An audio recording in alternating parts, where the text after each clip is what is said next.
1 जून 2020 से नई गाइडलाइंस के साथ जो प्रावधान लागू हुए हैं, उसकी अवधि में एक ही कांड दर्ज हुआ है और 768 वाहनों को जब्त किया गया है। 24,30,800 की राशि फाइन के रूप में वसूल की गई है। गिरफ्तारी कोई नहीं है। तो अगर आप तब से लेकर जब से जो है लॉकडाउन लागू हुआ था तब से अभी तक का जो है कुमुलेटिव आंकड़ा देखें तो 2,261 कांड है, 2,442 व्यक्तियों की गिरफ्तारी हुई है, 86,113 वाहनों को जब्त किया गया और 20 करोड़ 67 लाख की राशि फाइन के रूप में वसूल की गई। मेरी तरफ से इतना है। धन्यवाद। जहां तक माइग्रेंट्स का प्रश्न है, अब तक 2,903 लोग ऐसे हैं जो बाहर के राज्यों से आए हैं 3 मई के बाद, और जांच में वे कोविड-19 पॉजिटिव पाए गए हैं। जहां तक सर्वे का प्रश्न है, जो भी प्रवासी व्यक्ति अपने घर में होम क्वारंटीन में रह रहे हैं, उनको वे होम क्वारंटीन का पालन कर रहे हैं अथवा नहीं, और उनमें सिम्टम्स कोई डेवलप हुआ है या नहीं, इसके लिए हम लोग लगातार 14 दिन तक उन सर्वे करके माध्यम से उनकी स्क्रीनिंग कर रहे हैं। और जो अब तक का इसमें आंकड़ा है वो है कि हम लोग 3,54,000 व्यक्तियों का सर्वेक्षण कर चुके हैं, जिनमें 109 व्यक्ति ऐसे मिले हैं जिन्हें बुखार, खांसी अथवा सांस लेने में तकलीफ की शिकायत है। जो भी व्यक्ति सिम्टोमेटिक प्राप्त हो रहे हैं उनकी अनिवार्य जांच कराई जा रही है, चाहे वे सर्वे के दौरान पाए जाएं, चाहे वो क्वारंटीन सेंटर में पाए जाएं। कोरोना संक्रमण को लेकर जो वर्तमान स्थिति है उसके संबंध में लगातार समीक्षा माननीय मुख्यमंत्री के द्वारा की जा रही है। जो आज की समीक्षा में कुछ निर्देश दिए गए हैं उन माननीय मुख्यमंत्री के द्वारा, वो मैं आपको बता देता हूँ। पहले तो अभी तक ग्रामीण क्षेत्रों में मास्क का वितरण सरकार की तरफ से किया जा रहा था और सोप का, तो आज निर्णय लिया गया है कि शहरी क्षेत्रों में भी जो ज़रूरतमंद लोग हैं, रिक्शा चालक हैं, ठेला वेंडर हैं, इस तरह के जो भी लोग हैं उनको भी मास्क का वितरण शहरी क्षेत्र में भी किया जाए, और इसके संबंध में डिटेल्स हम लोग आपको शेयर कर देंगे।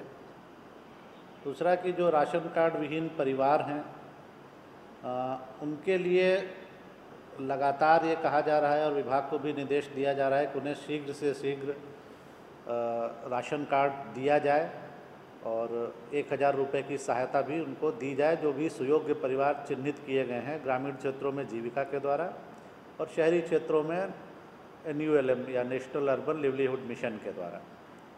तो इसके लिए भी इंस्ट्रक्शन दिया गया है। दूसरा कि वैसे तो कोरोना को लेकर लगातार जागरूकता फैलाने का काम कर रहे हैं हम लोग, विभागों के स्तर से भी विज्ञापनों के द्वारा, रेडियो के माध्यम से, टीवी के माध्यम से, समाचार पत्रों में विज्ञापन के द्वारा ये कार्य किया जा रहा है। लेकिन अब चूंकि हम लोग अनलॉक 1 फेज़ में पहुँचे हैं, जहाँ अधिकांश कार्यों की अनुमति दे दी गई है, तो अब लोगों को जागरूक रखना बहुत आवश्यक है और इस वजह से अब बहुत इंटेंसिफाइड तरीके से, बहुत ही विशेष तरीके से हम लोग जागरूकता अभियान चलाएंगे। और इस संबंध में कल एक सभी पंचायत प्रतिनिधियों, नगर निकायों के प्रतिनिधियों और जिला प्रशासन के सभी पदाधिकारियों के साथ कल माननीय मुख्यमंत्री का एक संवाद होगा और वो एड्रेस भी करेंगे सभी लोगों को और बताएंगे कि जागरूकता रखने की क्या आवश्यकता है और क्यों अब ये बहुत ज़्यादा इम्पॉर्टेंट है। एक चीज़ और सूचना के माध्यम से कि कल का जो ये जागरूकता वाला कार्यक्रम होगा, ये टीवी चैनल्स पे न्यूज़ 18 और जी पे भी रहेगा, लाइव होगा, इसका प्रसारण देखा जा सकता है। और इसके अलावा फेसबुक, यूट्यूब और ट्विटर पे भी इसको लाइव करेंगे हम लोग, और विज्ञापन के माध्यम से आज हम लोग ये जानकारी सभी को दे देंगे और आप लोग भी इसको प्रसारित कर सकते हैं इस जानकारी को। आज बहुत रूटीन फिगर्स हम लोग भेज देंगे, कुछ केवल 2 चीज़ें और बता देना चाहता हूँ। एक तो एम्प्लॉयमेंट जनरेशन में लगातार अनुश्रवण किया जा रहा है और लॉकडाउन पीरियड में अभी तक 4,37,736 योजनाओं में जो ली गई इस बीच में, उनमें अभी तक 4,46,00,000 से अधिक मानव दिवसों का सृजन हुआ है। और ट्रेन्स की संख्या अब लगभग बहुत कम बची है। जैसे आज 15 ट्रेन्स आ रही हैं जिनके माध्यम से 24,750 लोग आएंगे, और कल के लिए 6 ट्रेन्स हैं केवल जिसके माध्यम से 9,900 लोग आएंगे। तो अब ये विशेष ट्रेन से जो आने का इशू था, ये भी लगभग सभी लोग अब आ चुके हैं। और जैसा मैंने पहले भी बताया था कि अब फिर 15 तारीख से हम लोग ब्लॉक क्वारंटाइन सेंटर 15 तारीख तक ही चलाएंगे।